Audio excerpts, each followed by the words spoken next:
खुलुमबाय बड' एनालाइसिस चेनेलाव नोंथांमोनखौ गासिखौबो बरायबाय।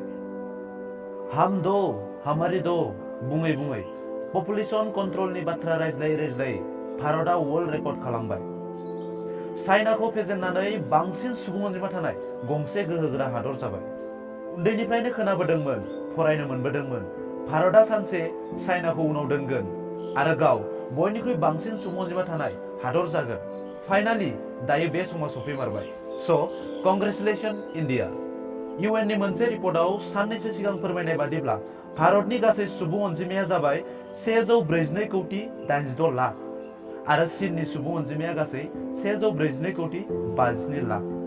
बे रिपर्टनि बादिब्ला भारतआ मुलुगनि गेजेराव बयनिख्रुइ बांसिन सुबुं अनजिमा थानाय हादर जाबाय। नाथाय साननो गोनां बाथ्रा, 1941 मायथाइयाव थामहिनबा उदांस्रिनि सिगां भारतनि गासै सुबुं अनजिमाया प्राय 39 कौटिमोन। बे समाव भारतआ आनडिभाइडेडमोन। पाकिस्तान, बांलादेश जयैनो दंमोन आरो सुबुं अनजिमाया प्राय 39 कौटिमोन।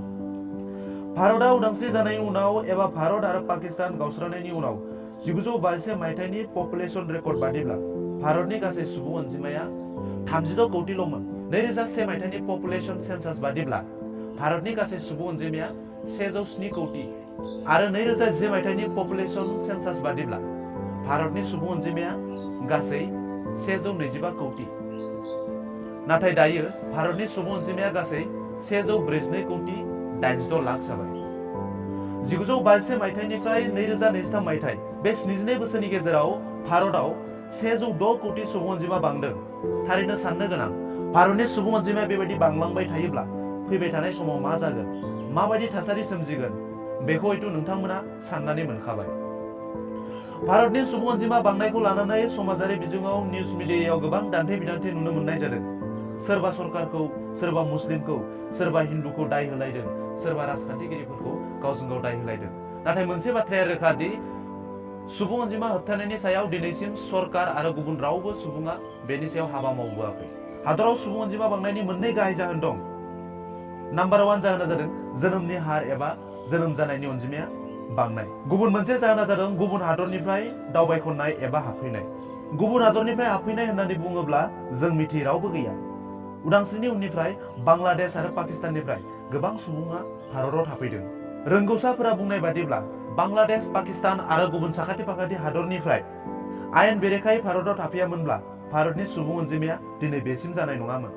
गथ' गथाय, गेदेर उन्दै गासिखौबो लानानै भारतनि सुबुं अनजिमाया 1952 मायथाइयाव 36 कौटिल'मोन। नाथाय 72 बोसोरनि गेजेराव भारतनि सुबुं अनजिमाया 142 कौटि जानाया थारैनो साननो गोनां।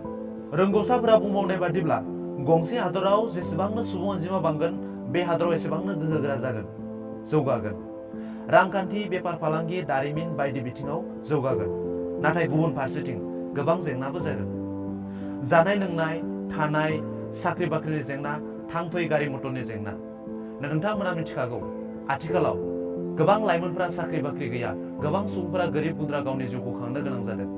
बेबायदि थासारियाव जुदि सुबुं अनजिमा बांबाय थायोब्ला फैबाय थानाय समाव जोंनि भारतआ माबायदि महर लागोन, माबायदि थासारि सोमजिगोन, बेखौ हयथ' नोंथांमोना बांसिनै मिथिगौ। भारतनि सुबुं अनजिमा बांनायखौ होबथानो दिनैसिम सरकारा गोख्रों राहा लाबोआखै।